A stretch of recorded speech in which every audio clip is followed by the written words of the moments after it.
Picture this. You are a world-famous games industry legend. You just moved to Ireland because you just love the green. You're building a new game studio, pulling in industry veterans from all around the world, teasing a promising new game in a genre that you helped define. The wealthiest company on the planet approaches you saying, hey, we can fund that shit. We'll fund your studio. Don't worry about it, King. You're thinking, wow, infinite amounts of cash and a subscription model that means I don't have to rely on sales. What could go wrong? You start toiling away behind the scenes quietly, waiting for your big moment. And then 2 years later, before you have a chance to show your work to even a single person or a single alternative investor, guess what? They pull the fucking plug. Why? To invest $80 billion into AI. Now, I'm not an expert on American labor law, but I want to say this feels like it should be illegal. This feels like it should be illegal to me. The idea that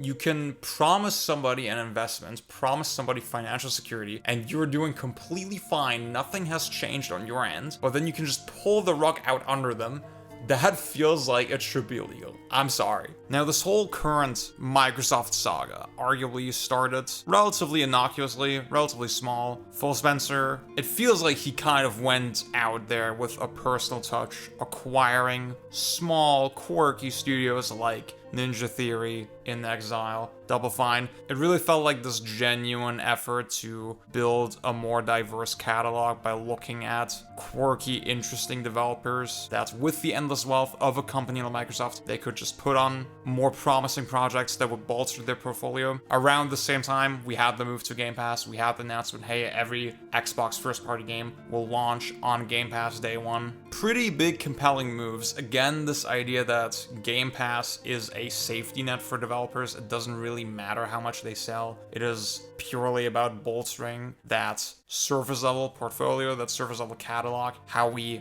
appear outwardly to the audience that is then hopefully willing to spend for the service month after month. But then Phil decided to burn a $70 billion hole into Microsoft's wallet with the Activision Blizzard acquisition. And we saw the consequences of that pretty quickly. Arcane got shut down. Tango Gameworks were supposed to get the axe, thankfully got sold off to another big evil company. We'll see how that goes. So it's no surprise that the layoffs happening right now are also due to a massive investments, company-wide investments, this time again trickling down. From that angle, it makes it a little hard to say really how much the Xbox leadership could have done to protect their division from the fallout. It's clear that Nadella and the boys, and really just the tech industry in general, are totally AI brain poisoned. And really, I'm not giving you new information in this regard at all. It's clear that, okay, shareholders reign supreme. There's so much weird shit that I learned about American law in the fallout of this. For example, the famous Henry Ford case that established the idea that, okay, if you're not protecting shareholder interest first and foremost, guess what? You can get sued.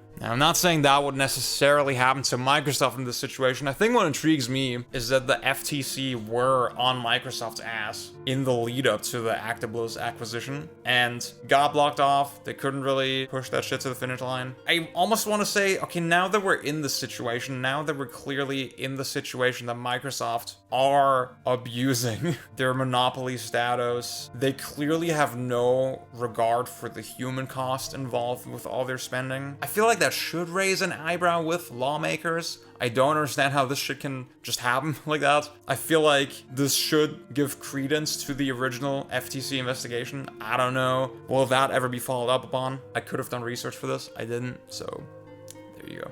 Now, the tinfoil hat part of me does wonder, okay, Microsoft, they acquire all these studios, they acquire all this manpower, but then also the IP that is attached to it. And now they're firing all the humans, they're firing all the staff, all the resources in that regard. With a company like Bethesda, I think it's especially interesting because they're surprisingly small relative to the games that they're making, relative to the cultural importance of their games. So really, if you're an AI-brained guy at at Microsoft, what is stopping you from thinking, hey, we have all these IP now. Really, that is the main thing we wanted. We didn't really care about the human resources. We didn't really care about the manpower that much. We can just acquire those IP and then make the respective games more efficiently with AI. Is that the grand design? Is that the big idea behind that? I don't know. It sounds a little conspiratorial. It sounds a little crazy. I actually did talk to some friends about this and they were like, well, I mean, Microsoft, they are in the tech sector. It feels like they should understand that that is not viable. But then at the same time, you look at their AI experiments, you look at the shitty AI Quake, you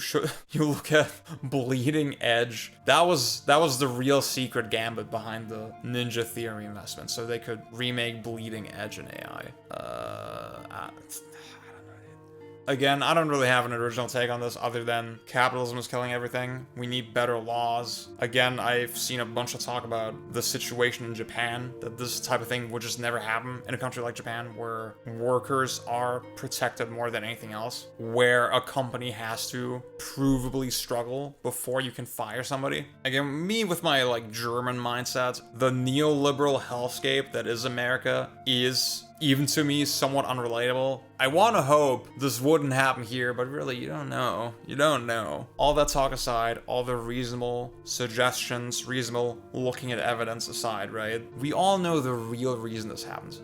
Phil Spencer needs to buy more Ozempic. He just can't afford it otherwise. Games like Psychonauts 2. Whoa! Phil got on Ozempic! Whoa, whoa, whoa, whoa, whoa, whoa, whoa, whoa, whoa. He lost so much weight, it's crazy. Like, this is the last time I remember him. Oh my god. I'm not shaming, by the way. Yeah, I think that's all I have on that. I don't know. I wish I had a more substantial take. I was trying to provide the couple unique thoughts I had on the situation. I guess the only thing I can say at this point is appeal to the human level. What is the point of a company having so much wealth that they can't fail, that they can do basically anything, fund basically anything, fund so much good in the world, provide so many jobs? I feel like that should be the point of amassing wealth in this kind of system, when instead what we're doing is fund pizza parties for fucking shareholders. I don't know, dude. It sucks. I'll keep boycotting Microsoft. Again, BDS movement, link in the description, check that out. Bye.